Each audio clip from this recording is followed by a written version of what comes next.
Brian and Kenzie in the morning. And Chicago's alternative all day. Q101. All right, time for a fact that makes your brain just go. Talked about the most annoying thing at a concert, the most thing that bothers you. And most of our texts, hundreds of them, were all just about not being able to see, being blocked by people like me at 6'4" and a quarter. In fact, Double Features Mike said when Ernie's in front of me at a concert, I can remember Ernie, who's also my height. That seems to be the biggest thing. I'm surprised you didn't say that, Kenzie. You said parking, but I know at concerts, you get blocked a lot. Well, honestly, I'm going to get blocked no matter what because I enjoy sitting at a concert, so it's fine. Does it bother you when people stand when they don't have to? Like, yes. Yeah. I just why can't we just all enjoy this? We're not performing. Why is everyone standing up? Because they get the vibe going, the music, you want to dance. I want... One of the best concerts I ever went to was Lionel Richie. Everyone was on the same page. We all just sat there and watched what was happening. Like older crowd. Older crowd. I found out that that's what I have to do. Yeah. But sometimes it's enjoyable to stand, move around a little bit. Not at the concert. No, at the concert. No. Not there. Well, I'm going to tell you what the thing is that's been solved. This problem has been solved of the most annoying thing at a concert. But before you continue, it made me remind me of... when Marcus Mumford played Chicago Theater, this is a year and a half ago, me and Megan went. And he went down to play a song, just him on acoustic guitar, very quiet. Yeah. And everybody was standing because the song before was pretty rocking. And then he started playing this very lovely, deep song. And then everybody started sitting down. Yes. And the Chicago Theater seats, when you sit down, they go like, blah, blah, blah, blah, blah, blah, blah. And it was just him on acoustic guitar. It was almost dead quiet in there. And everybody started sitting down, and it made all this noise and overrode him. And he stopped playing. He goes, hey, what's going on? what are you guys doing? So funny. And everybody, everyone started laughing. He was like, you couldn't even hear him sing the song. And he was like, okay, I understand you paid a lot for a ticket, and you have the right to either sit or stand in your seat. But why don't we all agree to sit to this one? And I'm telling you, the next couple songs are more lively, so let's all agree that everybody stands on this next three. That's good. I like that, because he at least had the sense of telling people what to do. Yeah, because he was freaking out. Like, he thought everybody was leaving because the seats went... Singers have the power. You can tell anybody in the audience to do anything, they'll do it. Yeah, and they did it. We all did that. It was really enjoyable. Let's see. I like that. Let's just sit back and enjoy this. Also, like the United Center, like you said, you're being blocked because people are standing when they have a seat. It's those people in the front that start it. They stand up, and the people can't see, so you stand up and stand up and stand up. They're a problem. They should be removed. Security should come up and be like, hey, we don't want all this trouble. Get out of here. God, you guys sound like the Grinch right now. Do you realize everybody is standing behind you because you guys are standing and you don't have to stand? My entire experience in the first 3 minutes. Oh, my God. Come on. Everything's hard work. Why does the concert have to be hard work? It's not hard to stand. It is because as a woman, a lot of times you boy. dress up. Can I fit it? You know what? You guys have been very team against me all the time. That's lately. not true. It has been that is not true. You're taking it that way somehow. No. Every time I say something, you're like, rah, rah, rah, rah, rah. Just stop it. Because that one was a rah, rah, rah, rah, rah. You haven't even let me say what I'm going to say yet. Go ahead. The problem is, as a girl, you dress up, so a lot of times you're in heels, and it does hurt to stand that long, is what I was going to say. Yeah. Is that more fair? Yes. Okay. Yeah. So I would have finished the sentence. Can I offer a solution real quick? I'm like, don't wear heels. Well, then I can't see over people. I'm only 5'2". All right, rocking a hard place. Fair enough. Thank you. Can't see otherwise. Don't Chuck Taylors make heels, like those heel shoes? They do. They got platforms now. And they're more comfortable, maybe? Platforms, those are like my goth boots that I kind of wear. Platforms are more comfortable. Yeah. But still, like, after a few hours...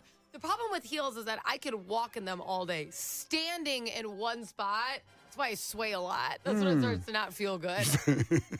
You're like the Leaning Tower of Pisa, kind of like... I look like I'm always vibing to a song in my head. People are betting on if you're just going to fall over behind you. Like, $20 she falls over. I So know. you're stressed out. Okay, here we go. So you're wrong, both of you, on parking. Kenzie said the most annoying thing at concerts was parking. Kay said it was people talking. What people say the most annoying thing at concerts is self-induced. It's when you have to go to the bathroom when the big song you want to see comes on, and you just can't hold it anymore by that point. You waited because the big songs come later in the show, usually, the ones you want to hear, and you've already been drinking. So when that happens, that's the biggest annoyance. But the problem's been solved by a company that makes you go to the bathroom eventually, is Liquid Death. So you know the water, you see it all the shows the last couple of years, Liquid Death. They have all the flavored waters. It's so good and delicious. In a can, they invented water in a can. And they're made $1 billion.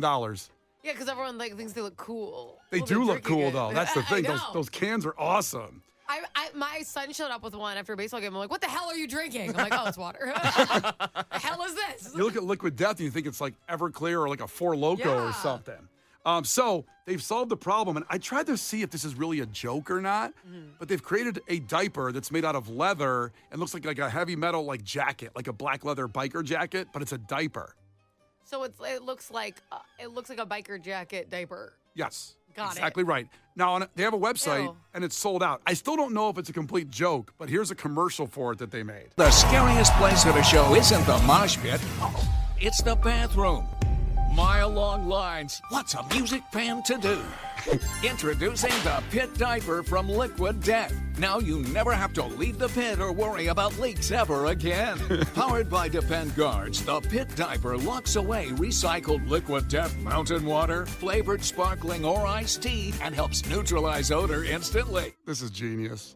This is such genius that they came up with this. That it works with Depends, so you can put a Depends inside the black leather diaper, and then you can just sit there at a concert and go to the bathroom.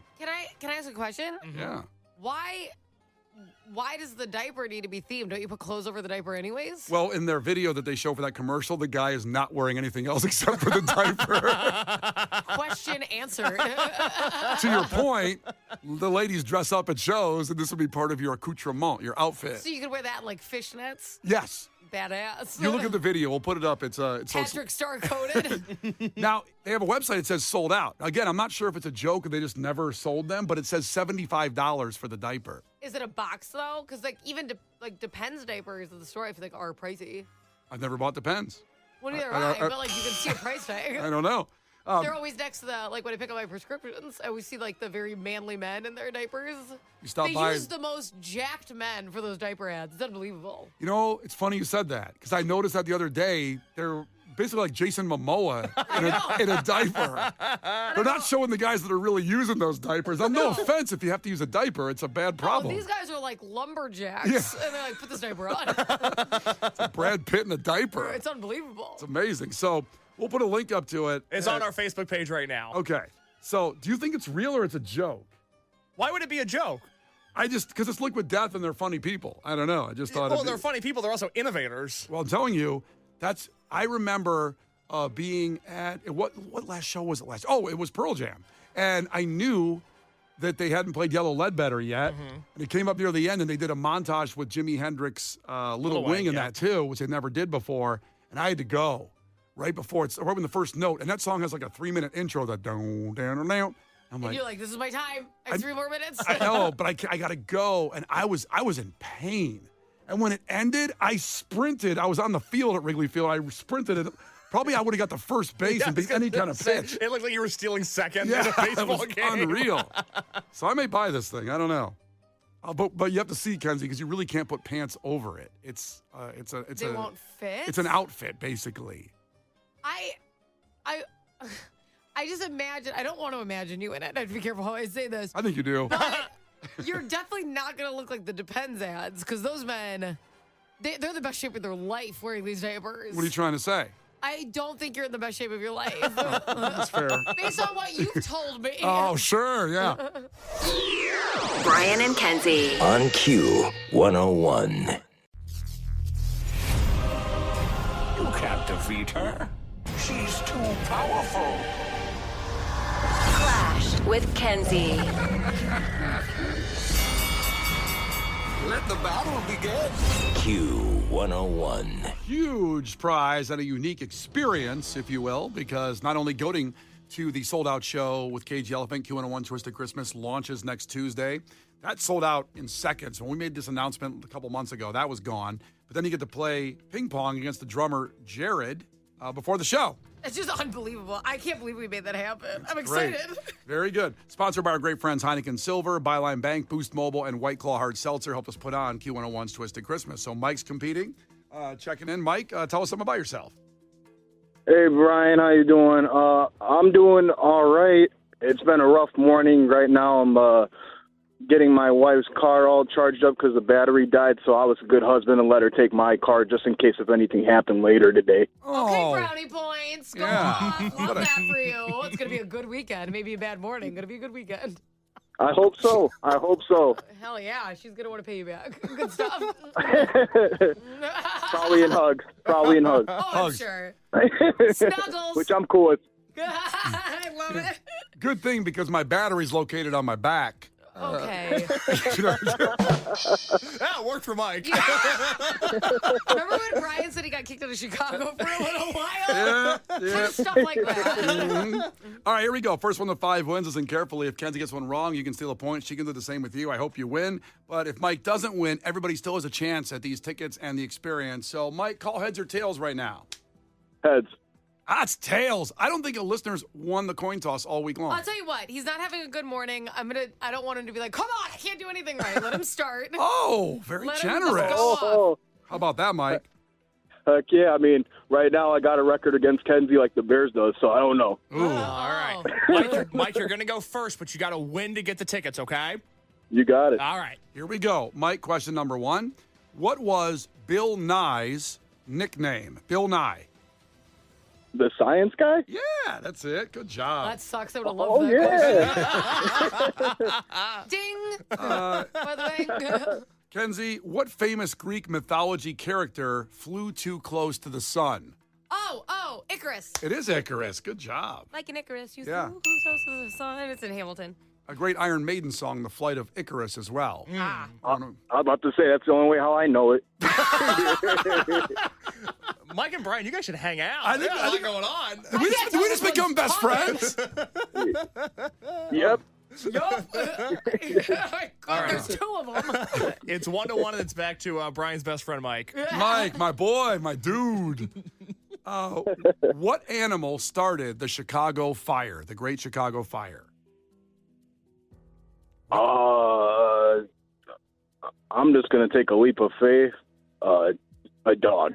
It was not a dog. That's too bad for my boy here. Kenzie? A cow. A cow started the Chicago Fire. Oh. Allegedly. Ooh. Allegedly. This is Mrs. O'Leary's cow. And if you take my brother Steve's boat cruise on the Chicago Architecture, you'll hear, I'm just teased to go take that boat cruise when it gets warmer out.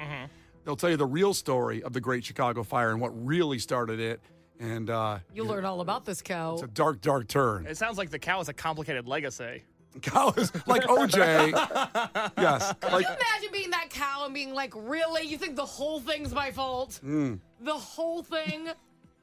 well, most people thought it was. Like, I'm just a cow, man. All right, so Kenzie's got 2, Mike's got 1. And it's back to Kenzie. Okay, Kenzie. Other than the United States or Uganda or Uzbekistan or the United Arab Emirates, name one country that begins with U. Well, it's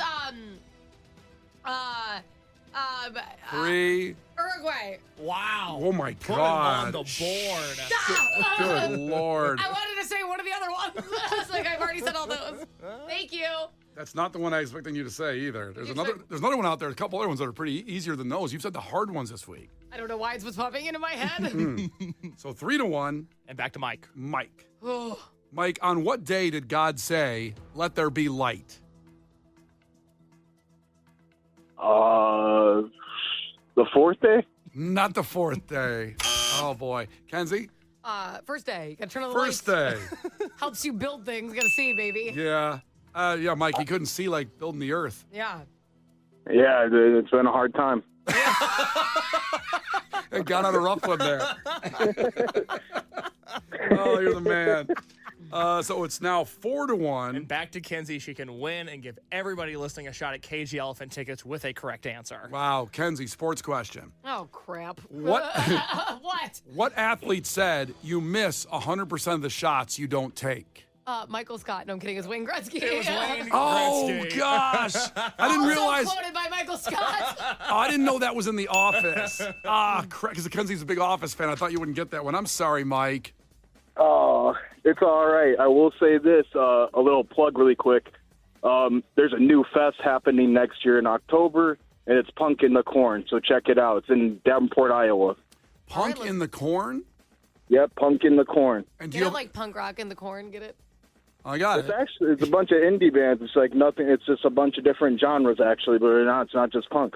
I like it. That's gonna be fun. In the corn. I Right like now, it. we got some special headliners we're talking to, but can't really say right now. Just in the works. Should have an answer by March. Are you putting this on? Is this your deal? Well, so I'm helping book all the bands, but my boy Tim from Iowa is actually the one that started the whole fiasco.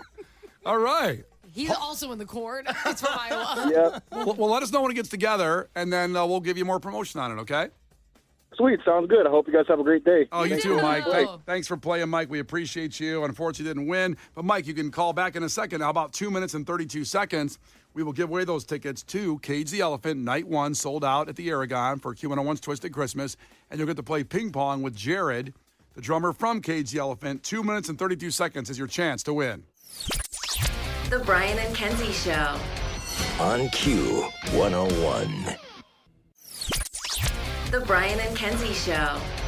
On Q101. Brian and Kenzie on Q101 with Lincoln Park. And by the way, we have a massive trip to go see Lincoln Park wherever you want to see them. And all you got to do is text this keyword LOST to 95819 right now. LOST to 95819. Different text number than usual. So go ahead and do that. If you text me, you are lost. Wrong spot, baby. Yeah, right. You will not get entered. It's terrible. We want you to have a Not up in chance at here. it. You pick where you go, the From Zero tour. You get hotel, air, tickets to the show, and a limited edition From Zero vinyl. Your chance at it. Text LOST to 95819 right now. Now it's time for Case's movie review. And today he's doing Die Hard to start off the Christmas season. Yes, he is watching Die Hard because the argument of whether it's a Christmas movie or not has been going on for decades. It's like chicken and the egg. Is Die Hard a Christmas movie? Yep. That's it. Jordan LeBron, Yeah. Die Hard a Christmas movie. It really is. And I've never been able to participate in this conversation because I had never seen Die Hard. Quite honestly, I didn't know anything about it. I didn't know any of the story. I didn't know the characters. I kind of thought, I think that's the Bruce Willis movie, but I really knew nothing about this movie before I watched it yesterday. Came out in 1988, so let's start how we usually do.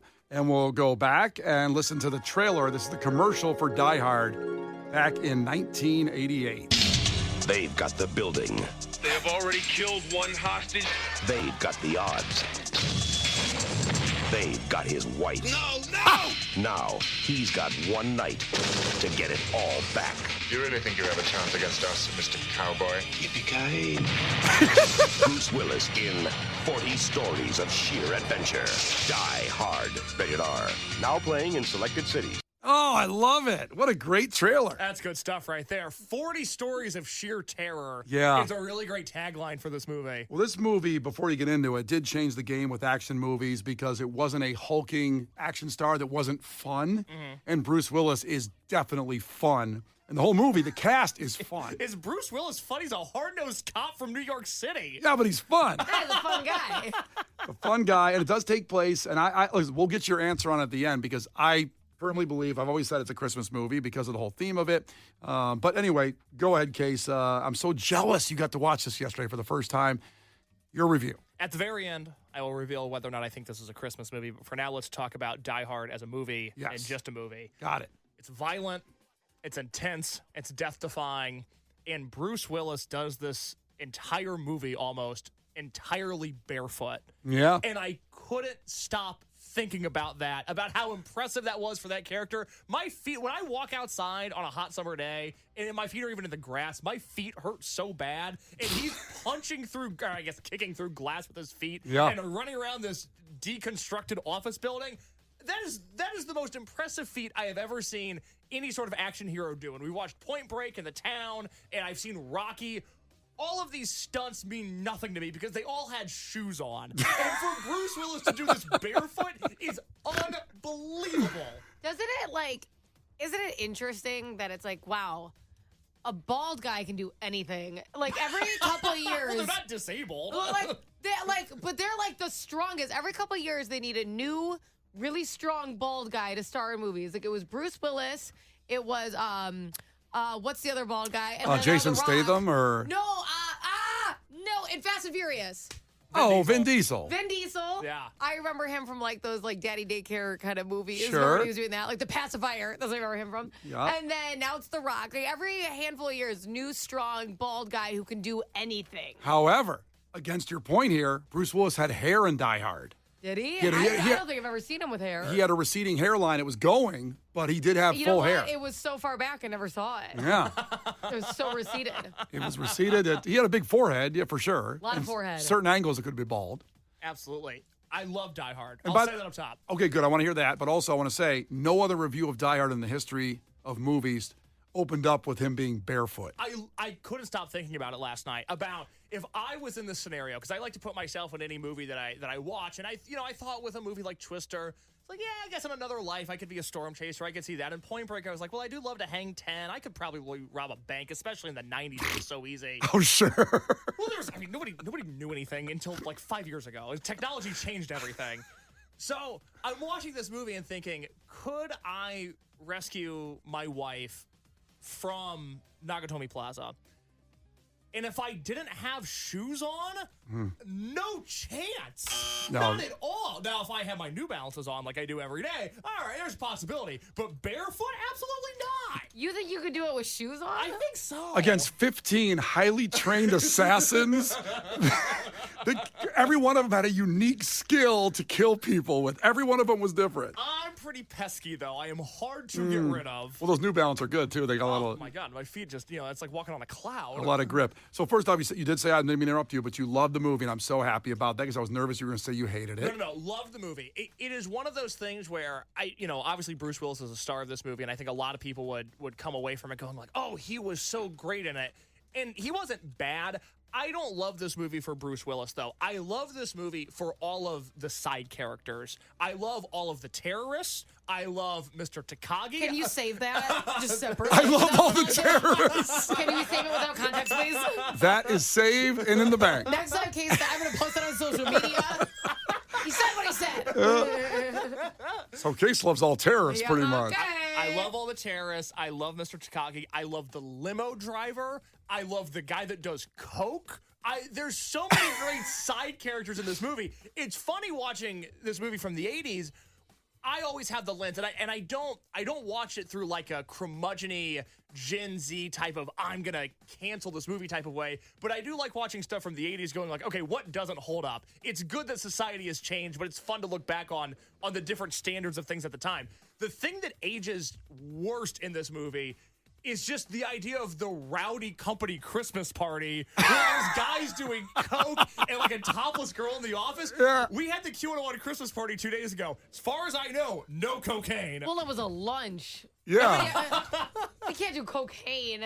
Well, see the sun. people have done cocaine when the sun's out. I know, but that's like Wolf of Wall Street. Yeah, and there's been girls topless back in the day in the sunlight too. But we haven't had a topless girl in the studio in a while. In a while? When's the last time we had a topless girl in here? Not since I've worked here, so it's been a while. I've been here 5 years now. See, the 80s were great. It's a different time. That is It's like I'm doing a show with Howard Stern right now. When's the last time there was cocaine and nudity in our studio? That is so funny. You're exactly right. That's the only thing that's dated in that movie is the office party where it's out of control. Because there's still terrorism, sadly. Oh, yeah. Well, you love terrorists, as you said earlier in the review. I love those He's terrorists. sad that we keep stopping him. That's why he said sadly. There's still rogue cops. Like the idea of this movie, there could be a 2024 or 2025 Die Hard, and I think you could largely keep the story the same. But that company Christmas party couldn't happen now. That is so different, so not of this world. I'll tell you, there are still some not all up and up like holiday parties though. I gotta find out where they are. We gotta go to those. I, That sounds awesome. I know a girl who kind of recently got in trouble for hooking up with a guy in a closet at a holiday party. I know, not at our company. Oh, well, good. Good. We don't need that stuff around We're here. up and up. All right. So, what else do you like about the movie, Case, or didn't like? Can we talk about the cop in this movie? So, the cop is the guy from Family Matters. Yes. Which was, very beloved, Is of that course. the Urkel show? I'm sorry. Is that the Urkel show? Family Matters? Yeah. That is the Urkel show. Yes. Okay, I've never seen Family Matters. He's the dad. Okay. Wait, so the cop? Well, in Family Matters, he's also a cop. He's a cop in this movie too. He was typecast, without question. Wow. So, I'm watching this movie and I'm falling in love with this character because, one, he buys a bunch of Twinkies at a convenience store, and I just thought that was so endearing. And then he gets sent over to this hostage situation. He doesn't know what he's getting into at first. I think one of the craziest scenes in the movie is when the body gets thrown on his car because he's about to leave the situation. He can't see anything going on inside. Yeah. And then Bruce Willis throws a terrorist body onto his cop car. That made me jump off my couch. That was unbelievable. Dead terrorist on his car. I know. It's, and I'm glad the terrorist died, too. Yeah, he deserved it. He's like, R.I.P. in case cried. Sad arc in that movie. So I'm falling in love with this character because he's the only one that is taking Bruce Willis seriously. All the other cops are being mean to him, which I don't like. Now it sounds like you're talking about Rudolph. He's basically it's a Christmas movie. I'll go away now. Exactly. All the other cops are being mean to him. And then, Brian, see if you can explain this to me. Okay. He gets on the walkie-talkie. He's talking to Bruce Willis. And he's like, Bruce, I got to be honest with you. I'm just a desk jockey. I accidentally shot a kid once, and now they don't let me be a real cop. That's basically what happened, right? Pretty much, that's the story. This is well into the movie when they're building a relationship by talking to each other, and at one point in the middle, they're starting to really get deep and show their connection. Why would he admit that? I was loving this guy, and then he revealed the darkest thing possible. Well, it was an accident. It was an accident, and it's why, see, that sets up his character, basically, because he wasn't a guy that could be a hero. Because he was delegated to desk duty because he made a horrible, tragic mistake. Okay. And then he saves Bruce Willis's life at the end, if you remember. It's great. No, he won me back in the end because he saved somebody's life. It was even Steven at that point. And he used his gun to do it, so he didn't shoot a kid this time. He shot a terrorist, which was better. That's how it all worked out. Which is what he was going for the first time. He was. Fairness. Yeah, the kid had a he toy didn't gun. Want to do that. Remember, he said the kid had a toy gun. The gun looked real enough. Yeah. And it's very sad. It's tragic. It happens in real life, which is really, really sad. I wish they would have given him a different crime to commit. Because that really took me out of the movie. Just upset you when you had to stop watching really it. Sad. Yeah. Well, he was upset about it too. Yes. It's not like he said it with joy in his heart. Absolutely, absolutely. Yeah. Now, but hold on, before you go on, Jimmy in Chicago Heights checked in all caps. He's waiting for your verdict. Don't do it yet, but he said, Die Hard is a Christmas movie, all caps. I got to assume all of Chicago Heights believes that as well, that it's a Christmas movie. But anyway, let's keep going here. And I know we're up against it here, but I want to bring up one more thing about the movie before we talk about the Christmas element of it. And I apologize in advance. I've apologized a lot on this show this week for the things I've said. I apologize in advance for this. I watched this entire movie, and the entire time I thought, Bruce Willis's wife is not hot enough for him to go through the hassle of saving her. That's really messed up. But it's weird because, again, it's an 80s movie, and I started thinking about, okay, who are the babes of the 80s, right? And then I thought about Miss Elizabeth, who was Macho Man Randy Savage's valet in the 80s. That's the first one you think of? Find me a hotter woman in the 80s. Well, Elizabeth was great, yes. But it's weird now because you look at Miss Elizabeth with 2024 eyes, and you go, oh, that's just somebody's mom. Like, she's not. The hot girls have evolved in a better way. 80s hot girls don't age well. And I'm watching this movie, and it's like, if this was made now, you would have Margot Robbie or Megan Fox be the wife. But Bruce Willis is just saving somebody's mom. How dare you? Bonnie Padilla. Well, like the mother of his kids. Yeah, but Lord. She wasn't exactly a looker. She was dark. beautiful. She had this very motherly instinct. True. They were divorced, having a big fight. Of course, that's what the whole problem was with, and it leads through all the movies, the Die Hard movies. But I listen, as a young lad, when Die Hard came out, Yikes. I was all in the Bonnie Padilla. Really? Holly. I'm so surprised by that. I did not, I was not moved by her physical appearance. Again, great actress. I thought she put forth a great performance. But all I could think was, man, Bruce Willis should have had a hotter wife in this movie. What is up with that? Nobody ever says that the other way around. Like, it wasn't like Bruce Willis was the most stunning person ever. I'm going to push back on that. And I know this is going to hit close to home for you, but Kenzie, one of our favorite shows combined is The King of Queens. And a lot of people have a problem with Kevin James being married to Leo Remini on that show. No, because I'd sleep with Kevin James. I love him. That's a you See, there thing. you go. And I'd sleep with Lisa Remini. Well, of course. Me too. Shocking news. She's hot as hell. I also would. Not surprising. Come on. And listen, by the way, again, from your reference point, Bruce Willis was a hunk, to use a dated term. He is absolutely a very attractive man. He still is. And tragically, what's going on with him, he's got dementia now. It's very sad. It's very sad. It's very sad. Really sad. And just to be clear, if I was going to put myself in the situation and I was Bruce Willis's character, I would save any old mom out there. I'd be more than happy to rescue them from a building. But it sounds like you'd really go the extra mile if they weren't hot enough. I'm more looking out for my man B. Will. I thought Bruce Willis would just have a bit of a smoke show on his arm. Oh my God. That is just mean. Because you know what the problem is? What's the Case, problem? You're 25 and you're not used to natural beauty. That's the problem. What's natural beauty? Exactly. Her, Ani Badilla. Like, people who actually just don't have a bunch of work done and a bunch of filters and tons of makeup. Like, they're naturally pretty, and you're like, not good enough. You grew up. Just put some needles in your face. Yeah, you also grew up in the Instagram filter world. Yes. That's right. You grew up in that world. You don't see what they look like, really. My definition of beauty is different. Yeah, it's the bright It's filter AI. or whatever. All right, so in your opinion, seeing it the first time now at 25 years old and a movie that's 36 years old, is Die Hard a Christmas movie? There is one single line in this movie that defines whether or not Die Hard is a Christmas movie, and as soon as I heard it, I had my verdict. The quote is, "Now I have a machine gun, ho, ho, ho."